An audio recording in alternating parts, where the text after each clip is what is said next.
O Haaland é realmente o jogador excepcional que muitos afirmam? Ou a verdade é que ele é só um bagre, incapaz de ajudar a equipe se não fizer gol e que toda partida que passa em branco vai mal? Qual o seu lado nesse debate? E o fato é que desde a temporada passada parece ter virado senso comum que o Haaland é um jogador normal, ninguém acima da média, simplesmente um finalizador capaz de fazer alguns gols. Será que isso daí procede?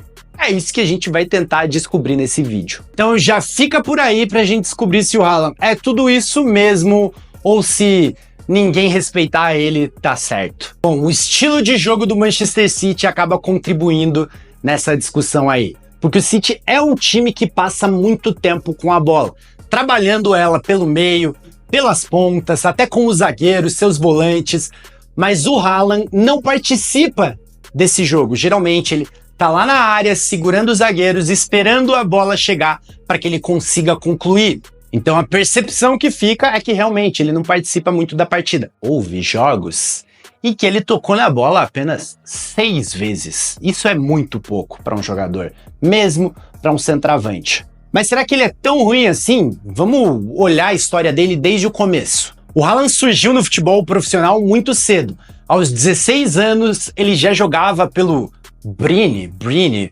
Pô, me desculpa, eu não sei falar o nome desse time norueguês aí, não. Mas o fato é que ele já começou muito cedo a jogar pela equipe e ali ele teve certo destaque. Só que nessa época se dizia que, apesar dele ter habilidade, dele conseguir jogar, o garoto era muito franzino e não aguentava o futebol profissional. Mesmo assim, ele deu um passo adiante. Foi jogar no Molde, outra equipe da Noruega. Lá ele ficou 2 anos e em 2018 chegou a marcar 16 gols em 30 jogos. Nada mal para um moleque de 18 anos que ainda estava se desenvolvendo e que era muito franzino para jogar entre os profissionais. Ali ele acabou chamando a atenção do Red Bull Salzburg. E ali no verão de 2019, em janeiro daquele ano, verão no Brasil, né? Porque na Europa é inverno. Ele foi jogar pelo time da Red Bull na Áustria. Nessa primeira temporada o Haaland não jogou muito não, porque ele fez 5 partidas, se eu não me engano fez 1 gol, mas aí veio o Mundial Sub-20 e ele foi convocado para defender a seleção norueguesa. E foi aí que o mundo ouviu falar em Erling Braut Haaland pela primeira vez, porque em uma partida contra Honduras ele simplesmente marcou 9 gols. E aí depois disso veio sua segunda temporada pelo Salzburg. E o seu desempenho dessa vez foi excelente. Ele marcou gol em 5 partidas seguidas na Champions. É até hoje o único jogador com menos de 20 anos a conseguir esse feito. Isso que, vamos falar, cara, ele jogava pelo Salzburg, não é como se ele estivesse jogando no City já. O desempenho foi tão bom nesses 6 meses de Salzburg que ele fez 28 gols em 22 jogos e em janeiro, 1 ano depois de chegar à Áustria, ele já estava vendido. Foi jogar no Borussia Dortmund. Chegando na Alemanha, o Haaland continuou com um hábito dele, o hábito de marcar gols. Em sua estreia contra o Augsburg, entrou no segundo tempo e com apenas 20 minutos em campo, simplesmente marcou 3 gols. Na primeira partida, um hat-trick. Se as críticas a ele no início da carreira diziam que era um jogador muito franzino, que faltava físico, na Alemanha ele desenvolveu bem esse lado. Se tornou um atacante forte e se tornou um atacante completo. Além de forte, marcava muitos gols, ele tinha uma arrancada que era difícil de ser parado, um jogador muito veloz e que com a bola sabia muito bem o que fazer. Ficou na Alemanha jogando pelo Borussia Dortmund por 2 temporadas e meia. Nesse tempo foram 89 jogos, 86 gols. A média de gols dele é sempre muito impressionante. Era um dos jovens mais comentados no mundo e todo mundo sabia que estava chegando a hora do Haaland se juntar a uma equipe de primeiro escalão do futebol mundial. O time escolhido foi o Manchester City de Pep Guardiola. City, time que seu pai defendeu lá quando ele era criança.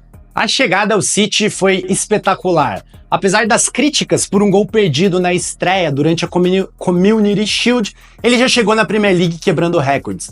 Foi o jogador a chegar mais rápido a 10 gols na competição, a 30 gols na competição e na sua primeira temporada bateu o recorde de gols históricos, fez 35. Além disso, ele bateu o recorde de participações em gols. Foram 44 ao total. Desculpa, ele não bateu esse recorde, ele igualou a marca do Henry. O City era um time que, antes da chegada do Haaland, convivia com as críticas por faltar um homem-gol. Então, algumas vezes bateu na trave para chegar mais longe na Champions League, perdeu uma final, tudo porque diziam que faltava um homem-gol a Guardiola. Claro que na primeira temporada do Haaland, finalmente a conquista da Champions League veio. Só que ali começaram algumas críticas a ele. Porque o seu desempenho na semifinal contra o Real Madrid não foi tão bom assim, faltou ele marcar. Seu desempenho na final também ficou um pouquinho abaixo. E aí alguns começaram a dizer que o Haaland pipocava em jogo grande. Veio a segunda temporada e dessa vez o City não levou a Champions. Foi eliminado pelo mesmo Real Madrid e novamente o Haaland passou em branco. As críticas começaram a aumentar. Ainda mais que ele marcou apenas 27 gols em 31 jogos na Premier League. Já não era mais aquele goleador todo. E o fato aí é que, na verdade, ele virou refém do próprio desempenho. Imagina você fazer 27 gols e mesmo assim tua temporada ter sido considerada abaixo. A realidade é que o Haaland, ele é um excelente jogador, um ótimo jogador. Talvez não tenha habilidade no nível de Messi, Cristiano Ronaldo, um Neymar, ou um centroavante como o Ronaldo Fenômeno, mas ele sabe sim jogar com a bola, além de saber fazer muitos gols. O fato é que a forma como o City joga não exige isso dele. E ele até prova isso quando joga pela seleção da Noruega, pois continua marcando muitos gols mesmo não tendo companheiros do nível que ele tem no Manchester City. A real é que o Haaland já provou em todos os lugares que ele passou que ele consegue sim marcar muitos gols e já provou, tanto no Salzburg quanto no Borussia Dortmund, que se o time precisar que ele jogue mais com a bola, ele consegue fazer isso. É só que no time do Guardiola esse papel não é necessário. A realidade é que o Haaland deveria ser muito mais respeitado. O que ele faz é algo que dificilmente a gente vê no mundo do futebol. E se você ficou nesse vídeo até o final, aproveita, deixa o seu like, se inscreve no canal porque aqui tem futebol sempre e eu deixo pra você o meu grande abraço.